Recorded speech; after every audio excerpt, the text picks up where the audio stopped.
GAI xodimi sizga noqonuniy jarima yozib, sizning qimmatli vaqtingizni oldi. Va eng ajablanarlisi, siz oxir-oqibat sudda yutib chiqdingiz. Xo'sh, endi yutug'ingizdan qanday foydalanasiz va GAI xodimidan yoki bu tashkilotdan nimalarni talab qila olasiz? Videoni oxirigacha ko'ring, birma-bir sanab beraman. Birinchisi, sud xarajatlarini talab qilasiz.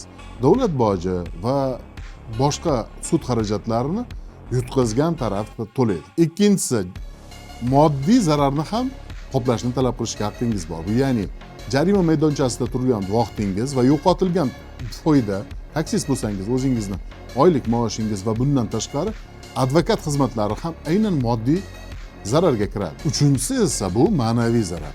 Bu yerda e'tiborli joyi sizni ruhiy kechinmalaringiz, sizga ta'sir qilgan, sizni davolanishlaringiz va umuman o'zingizni inson sifatida xo'rlanganligingiz ham aynan mana shunga kiradi. Odatda 100 milliardgacha talab qilishadi. To'rtinchisi va oxirgisi xodimning harakatlari va ustidan shikoyat. Siz endi intizomiy chora qo'llashlarini talab qilib shikoyat bildirishingiz ham mumkin. Bu to'g'risida O'zbekiston Respublikasi Prezidenti 2026-yil 27-iyul kuni maxsus e'tibor bilan qonunga imzo chekdi. Va bu qonunga ko'ra endi mansabdor shaxslar har bitta nojo'ya va noto'g'ri harakatlari uchun javob berishadi.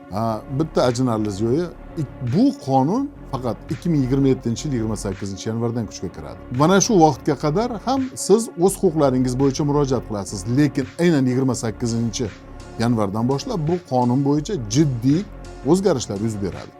Mana shu videoni o'zingizga tanish bo'lgan barcha haydovchilarga, barcha GAI xodimlari bilan teskari turgan odamlarga va o'zingizning fikringizcha manfaatli bo'ladigan yaqinlaringiz bilan ulashib qo'ying.